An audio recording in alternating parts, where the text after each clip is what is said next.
पाळेकरवाडी गाव मुठाट तालुका देवगड जिल्हा सिंधुदुर्ग इथे आलो आज सकाळी 11 वाजता।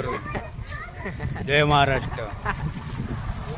हे आपले साबाजी पाळेकर हे भजनाचे गायक आहेत। आता आम्ही देवाची प्रसादी घेऊन आलो महादेव भूतनाथांची। आज उद्घाटन आहे। महाराष्ट्रात गाजलेले बुवा आहेत साबाजी पाळेकर।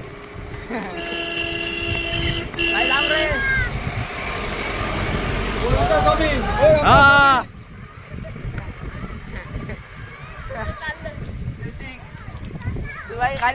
चल ही आमची नदी विजयदुर्ग ते खारेपटण ही नदी मुक्काम करते। खारी नदी आहे। जय हिंद जय महाराष्ट्र आपला महाराष्ट्र।